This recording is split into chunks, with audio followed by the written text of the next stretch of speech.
ஏதாவது ஆர்டர் வந்திருக்கா? இது ஏதாவது இருக்கா? வேணுமா? இந்த பில்ஸ் நான் எடுத்துட்டு சொல்லு. சரி. நான் பில் போட்டுக்கிறேன். போட்டு அதே எடுத்து சாப்பிட்டு. ஓகே, அப்போ நான் 2 இல்லை 4. இன்னும் இருக்கு ஒரு 5 பில்ஸ் அந்த மாதிரி இருக்கு. நான் போட்டுட்டு சரி. யூடியூப் சேனல் ஏதோ ஆரம்பிச்சிருக்கீங்க, ஏதோ சொன்னீங்க. ஆமாம், தொழில் முனைவர்கள் எடுக்க வராங்க இன்னைக்கு. அவர் யாரு தெரியுமா அவருக்கு? நம்மளுடைய டேட்மார்க் ரெஜிஸ்டர் பண்ணாங்க. கால் பண்ணி கன்ஃபார்ம் பண்ணிக்கலாம். சரி, ஓகே. சரி, சொல்லுங்க.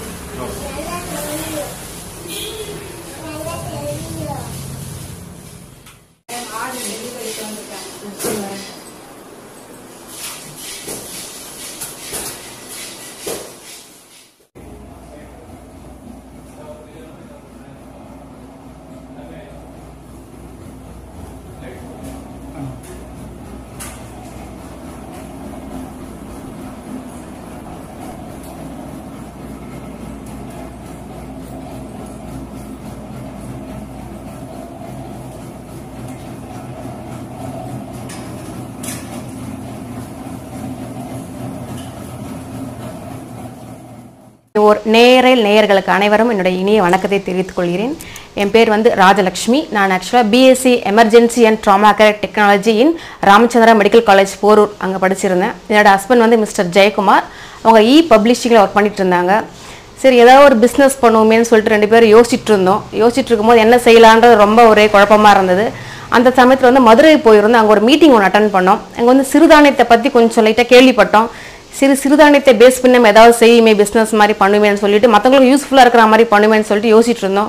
சரி, இதை வச்சே பண்ணான்னு சொல்லிட்டு சிறுதானியத்தையே முதன்மை பொருளாக வைத்து நாங்கள் வந்து இந்த உடனே தயார் செய்து சாப்பிடக்கூடிய பொருளாக வந்து ரெடி பண்ணிட்டு இருந்தோம். வீட்லேயே ஃபஸ்ட்டு நாங்கள் ஸ்டார்ட் பண்ணோம். நான் என்னோட ஹஸ்பண்ட் மட்டுமே முதல்ல வீட்டுக்குள்ளேயே சின்ன லெவலில் முதல்ல ஆரம்பித்தோம். ஃபஸ்ட்டு 3 ப்ராடக்ட் மட்டும் நாங்கள் ஸ்டார்ட் பண்ணோம். வீட்டுக்குள்ளேயே வறுத்து, வீட்டுக்குள்ளேயே மிஷின் கொண்டு போய் அரைச்சிட்டு வந்து வீட்டுக்குள்ளேயே பேக் பண்ணி சிறிய லெவலில் தான் முதல்ல ஆரம்பித்தோம். அப்போ வந்து அந்த அளவுக்கு ரீச் ஆகலை. பேப்பருக்குள்ளே இந்த பிக் நோட்டீஸ் மாதிரி போட்டு வச்சு வீடு வீடாக போட்டு, அப்போ வந்து பேப்பர் போடுற அன்றைக்கி தான் வந்து ரெஸ்பான்ஸ் கிடைக்கும். யாராவது கால் பண்ணி கொடுப்பாங்க, கேட்பாங்க. அப்போ வந்து ஹோம் டெலிவரி கொடுத்துருவோம். அப்புறம் வந்து கால் இருக்காது, ரெகுலராக வந்து எங்களுக்கு கால் கிடைக்காது. அந்த பேப்பர் போடுற அன்றைக்கி மட்டும்தான் வந்து கிடைக்கும். சரி, அடுத்து என்ன பண்ணலான்னு டிஸ்கஸ் பண்ணிட்டு இருக்கும்போது வந்து இந்த FSSAI சர்டிஃபிகேட்ஸ் பற்றி கேள்விப்பட்டிருந்தோம். சரி, அதுக்கு அப்ளை பண்ணி அதோட நம்பரை வாங்கி சரி கடைகளுக்கு மாதிரி கொண்டு போய் ரீச் பண்ணலான்னு சொல்லிட்டு கடைகளுக்கு கொஞ்சம் போய் போட்டுட்டு இருந்தோம். அப்படியே கொஞ்சம் கொஞ்சமாக கொஞ்சம் நல்லா ரீச் ஆகிட்டே வந்தது. அப்புறம் வந்து ஸ்டாஃப் வேலைக்கு ஆள்கள் எடுத்தோம். ஃபஸ்ட்டு 1 பேர் வச்சோம், அப்புறம் 2 பேர். அப்புறம் இடம் கொஞ்சம் பத்தாமல் இருந்தது. ஸோ வீட்டுக்கு பக்கத்தில் நான் ரூம் மாதிரி தடுத்துட்டு அங்கே வந்து வேலைக்கு ஆட்களை வச்சு ஃபஸ்ட் 3 பேர் வந்தாங்க. அப்புறமா அப்படியே கொஞ்சம் கொஞ்சமாக புது ப்ராடக்ட் லான்ச் பண்ணோம். இப்போ டோட்டலாக வந்து மொத்தம் 20 ப்ராடக்ட் நாங்கள் போட்டுட்ருக்கோம். தமிழ்நாடு ஃபுல்லாக எங்களுக்கு 10 டிஸ்ட்ரிபியூட்டர்ஸ் இருக்காங்க. காஞ்சிபுரம், வேலூர், காரைக்குடி, கோயம்புத்தூர்லாம் போயிட்டுருக்கு. இன்னும் நிறைய டிஸ்ட்ரிபியூட்டர்ஸ் எதிர்பார்த்துட்ருக்கோம். இது இல்லாமல் வந்து எங்களோட மலேசியாவுக்கு போயிட்டுருக்கு. வேறு ஒரு ஏஜென்சி மூலமாக நாங்கள் கொடுத்துட்ருக்குறோம்.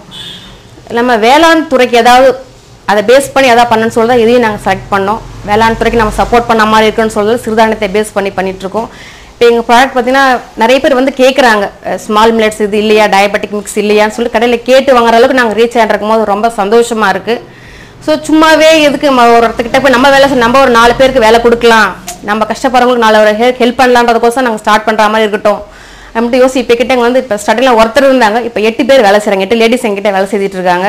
இதை வந்து இன்னும் இன்க்ரீஸ் பண்ணணும், இன்னும் உலகம் பூரா வந்து எல்லாருக்கும் இந்த பொருள் போய் கிடைக்கணும்னு நினச்சி தான் நாங்கள் ட்ரை பண்ணிட்டு இருக்கோம்.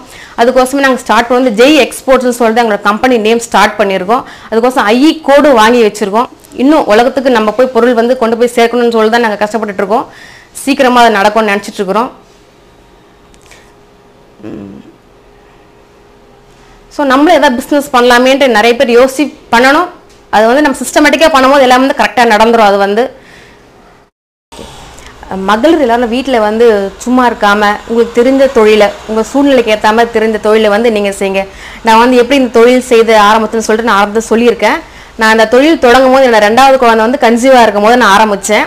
இப்போ வந்து அவளுக்கு 5 வயசு ஆகுது. இவள் வயிற்றுக்குள்ளே இருக்கும்போது நாங்கள் இதை ஸ்டார்ட் பண்ணோம். கன்சீவாக இருக்கும்போது இப்போ இவளுக்கு 5 வருஷம். எங்கள் தொழில் தொடங்கி நாங்கள் ஆரம்பித்து 5 வருஷம் ஆயிடுச்சு. ஸோ இவள் எப்படி வளர்றாவளோ அதே மாதிரி எங்களோட தொழிலும் வளர்ந்துக்குன்னு சொல்லிட்டு பார்க்கும்போது ரொம்ப சந்தோஷமாக இருக்குது எங்களுக்கு. இப்போ அடுத்து வந்து எங்களுடைய என்னென்னலாம் நாங்கள் ப்ராடக்ட் பண்ணுறேன்னு சொல்லிட்டு ஒன்று ஒன்றா பார்க்கலாம். இது வந்து வறுத்த நாட்டு கம்பு மாவு. இது வந்து குழந்தைகளுக்கான சத்து மாவு கஞ்சி மிக்ஸ். இது வந்து ராகி தோசை மிக்ஸ். இது வந்து பாரம்பரிய தோசை மிக்ஸ். இது வந்து கருப்பு கவுனி உப்மா மிக்ஸ். இது வந்து சிறுதானிய தோசை மிக்ஸ். இது வந்து பாரம்பரிய கஞ்சி மிக்ஸ். இது கைக்குத்தல் தோசை மிக்ஸ்.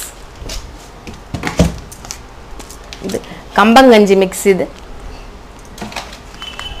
சர்க்கரை நோய்க்கான உப்மா மிக்ஸ்.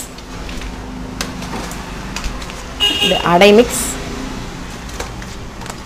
சர்க்கரை நோய்க்கான கஞ்சி மிக்ஸ். கருப்பு உளுத்தங்களி மிக்ஸ். கம்பு தோசை மிக்ஸ். சிறுதானிய கொள்ளு கஞ்சி மிக்ஸ். முளைக்கட்டிய ராகி மாவு. சிறுதானிய சத்து மாவு கஞ்சி மிக்ஸ். மூங்கில் அரிசி பூரி சப்பாத்தி மிக்ஸ். இதயத்திற்கான கஞ்சி மிக்ஸ். நாங்கள் சிறுதானியத்தை பேஸ் பண்ணி தான் எல்லாமே பண்ணியிருக்கோம். ஏன்னா சிறுதானியம் வந்து உடல் நிலைக்கு நம்மளோட சீதோஷ்ண நிலைக்கு வந்து ஏற்றது. நம்ம உடலுக்கும் நல்ல சத்து தர கொடுத்தாலும் சிறுதானியத்தை பேஸ் பண்ணி எல்லாமே செய்துட்டு இருக்கோம். மகளிர் முடிஞ்சாலும் வீட்டை விட்டு வெளில வந்து ஏதாவது தொழிலோ உங்களுக்கு தெரிஞ்ச அளவு ஏதாவது செய்ய ஆரம்பிச்சுன்னா தான் வந்து இனிமேல் இருக்கிற காலத்தை நம்ம ஸ்பேஸ் பண்ண முடியும் எல்லாருமே. நான் வந்து ப்ரொடக்ஷன் யூனிட்ஸ் ஃபுல்லாக நான் பார்த்துக்கிறேன். என் ஹஸ்பண்ட் வந்து மார்க்கெட்டிங் ஃபுல்லாக பார்த்துப்பாங்க. இப்போ நான் ப்ரொடக்ஷன் யூனிட்டை பார்க்கலாம் வாங்க.